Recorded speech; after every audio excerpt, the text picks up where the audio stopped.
இந்த வைணவ சமயம் அப்படின்னு பார்க்கிற அதுல வந்து விசிபிளா இருக்கிறவங்க அப்படின்னா ஐயங்கார்கள், வடகலை ஐயங்கார்கள், தென்கலை ஐயங்கார்கள். அப்ப இது வெறும் பிராமண மதமா அப்படிங்கிற ஒரு கேள்வி வருது. நியாயமான கேள்வி. இப்ப நீங்க சொல்றீங்க திரும்ப திரும்ப இதுல வந்து திருக்குலத்தார்கள் இருந்தார்கள், பாகவதர்கள் இருக்காங்க, பிற சாதிகளை சேர்ந்தவர்கள் இருக்காங்க அப்படின்னு கேட்டா சொல்லுங்க. போன வாரம் நான் ஒரு கல்யாணத்துக்கு போயிருந்தேன்.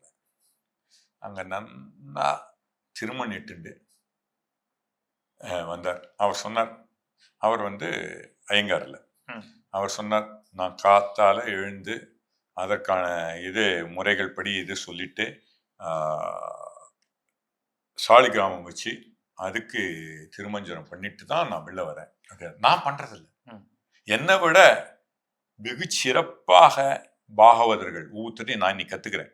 எப்படி சம்பிரதாயப்படி அவங்கெல்லாம் வந்து திருமணம் சீசனமோ எடுத்துக்கிறதுக்கு தயங்கலை. நான் தயங்குறேன்னு சொல்ல மாட்டேன், என்னுடைய சுபாவம் நான் எடுத்துக்கல. ஸோ என்னை விட சம்பிரதாயத்தை சிறப்பாக செய்கின்ற பாகவதர்களும் திருக்குலத்தார்களும் இருக்காங்க. ஒன்னும் கேட்கிறேன், அந்த அவர் சொன்னார், படூர்ல ஒரு கிருஷ்ணன் கோயில் இருக்கு. கிருஷ்ணன் கோயில்ல ஒரு அர்ச்சகர் பண்றார்.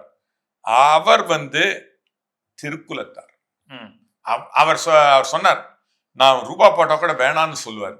அவ்வளவு சம்பிரதாயத்தை படி செய்கிறார், அவ்வளவு பண்றார். அவர் வீட்டுக்கு நான் எல்லாம் பண்றேன். அவளை பாதுகாத்துன்னு இருக்காரு இவர்.